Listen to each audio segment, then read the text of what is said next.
लगभग ठंड से मरने की कगार पर खड़ा वो आदमी जिंदा रहने के लिए अपनी छुरी से एक गोली को बीच से दो हिस्सों में काट देता है, लेकिन उसे गहरा झटका लगता है क्योंकि उसके अंदर से सिर्फ कुछ बूंदे नदी का पानी ही निकलता है। आर्थर का पूरा शरीर ठंड से कांप रहा था। वो एक और गोली निकालता है। अगर इस बार भी वही हाल हुआ तो वो इस बर्फीली वीरान जमीन पर ठंड से मर जाएगा। किस्मत से इस बार गोली पानी में भीगी हुई नहीं थी। आर्थर के लिए वो किसी खजाने से कम नहीं थी। वो तुरंत बारूद को सावधानी से लकड़ियों पर बिखेर देता है, फिर कुछ सूखी टहनियां लाकर उनके ऊपर रख देता है। इसके बाद वो छुरी निकालता है और गोली के खोल के निचले हिस्से प्राइमर पर वार करके बारूद जलाने की कोशिश करता है, लेकिन उसकी उंगलियां इतनी जम चुकी थीं कि वो ताकत ही नहीं लगा पा रहा था। मजबूर होकर वो गोली के खोल को टहनियों पर रख देता है, छुरी की नोक को नीचे वाले हिस्से पर टिकाता है और पत्थर से जोरदार वार करता है। धमाके के साथ चिंगारी निकलती है और आखिरकार बारूद में आग लग जाती है। उसी आग के साथ आर्थर की जिंदगी की उम्मीद भी जल उठती है। वो जल्दी से बड़ा सा अलाव जला लेता है, गीले और बर्फ जैसे ठंडे कपड़े उतार देता है, फिर अपनी शराब की बोतल से एक बड़ा घूंट भरता है ताकि शरीर को थोड़ी गर्मी मिल सके। इसके बाद वो जख्म पर शराब डालकर उसे साफ करता है। तेज दर्द से उसकी चीख निकल जाती है। कुछ देर संभलने के बाद वो एक कपड़े का टुकड़ा मुंह में दबाता है, दर्द सहते हुए जमीन से छुरी उठाता है। लंबे मानसिक संघर्ष के बाद वो हिम्मत जुटाकर छुरी को अपने जख्म में घुसा देता है ताकि अंदर फंसी गोली को बाहर निकाल सके। असहनीय दर्द उसके शरीर में बिजली की तरह दौड़ जाता है। उसका शरीर कांपने लगता है, सांस लेना भी मुश्किल हो जाता है, लेकिन अपनी मजबूत इच्छा शक्ति के बल पर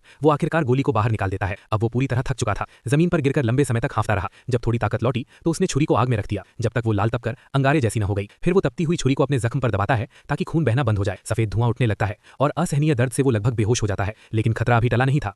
5 इनामी शिकारी उसके खून के निशान का पीछा करते हुए धीरे धीरे उसकी ओर बढ़ रहे थे। आर्थर जल्दी से कपड़े पहनकर एक पेड़ पर चढ़ जाता है, लेकिन जैसे ही वो छिपता है एक हत्यारा ठीक पेड़ के नीचे आ खड़ा होता है। आर्थर जानबूझकर अपने जख्म से खून टपकने देता है। हत्यारा जब ऊपर देखता है तो अगले ही पल वो मारा जाता है। हालांकि आर्थर भी पेड़ से नीचे गिर पड़ता है क्योंकि ठंड से उसका शरीर सुन्न हो चुका था। खुशकिस्मती से वो लाश पर गिरता है और ज्यादा चोट नहीं लगती। इसके बाद वो छुरी निकालता है और सामने